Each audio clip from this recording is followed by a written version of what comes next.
Hello everyone, this is Paul Forsyth coming to you from Northwestern State University again, and I have some more practice tips for you, this time with Ferling number 28.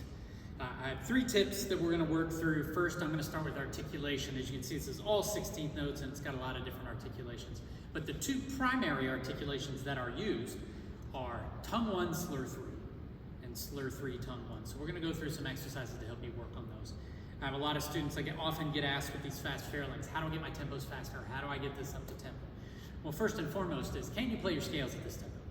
If you can't, that's step 1. It is always going to be a challenge to get these up to tempo until you can get your scales faster and be able to play them at the tempo of these Ferling Etudes as well.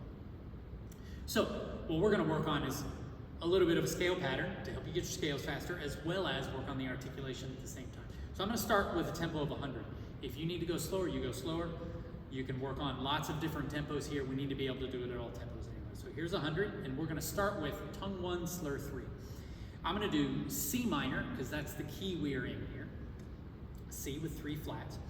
And I'm going to go start with C to G, just do a 5-note pattern with the articulation. Then I'm going to do the full scale, which goes up to the 9th, up to the D. You'll hear what I'm doing. So I put the metronome at 100. I'm going to start with tongue 1, slur 3. So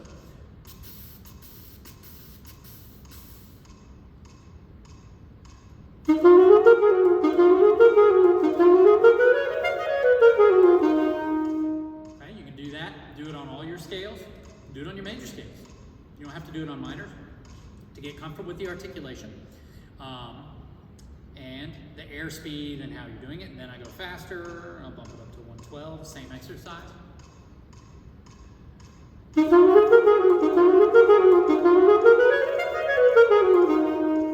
Etc. Work on going faster. Now I'm going to go back to 100, and then I'm going to do the second most common articulation in this etude, and that's slur 3, tongue 1. So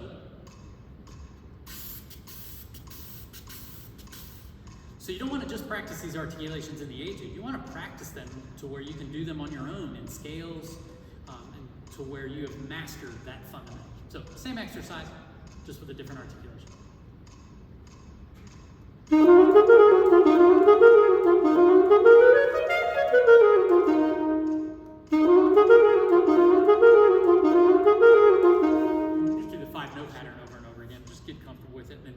Faster, etc.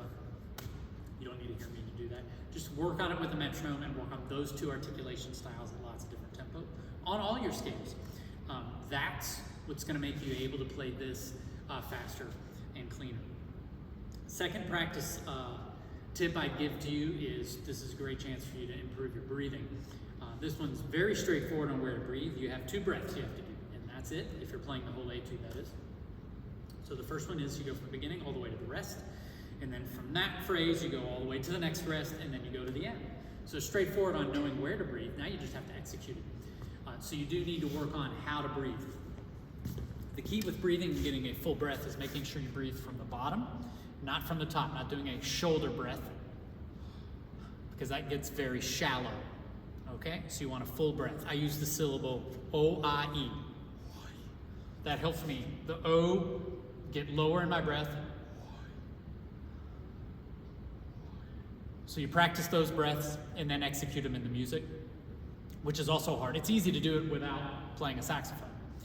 The hard part is doing it within the music. So practice your musical breathing, which is the O-I-E breath. Okay? Final and last practice tip I would give you is working on tempo and working on memorizing it. Again, I already mentioned that the most common question I get with this is, how can I get it faster and up to tempo and easier?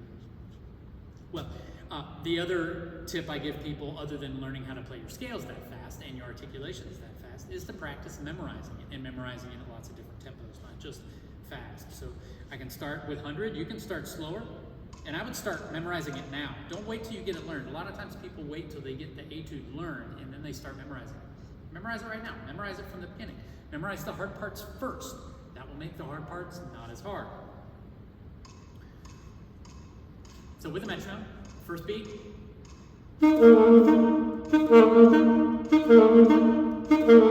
Second beat.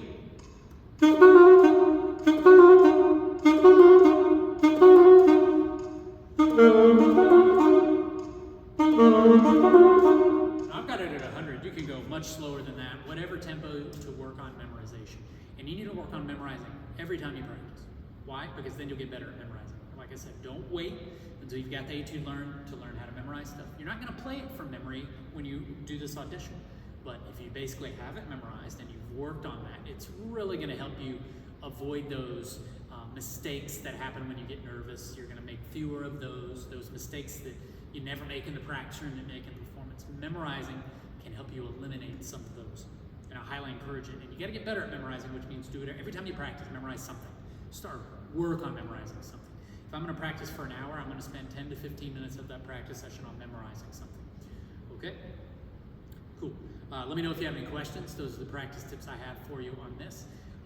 The best way to contact me is via email, forsythp@nsula.edu. If you want to listen to the recording of this, obviously you want to check that out on the NSU Saxophone Studio YouTube channel. You can find the recording of me executing these articulations and breaths, hopefully. Have a good day.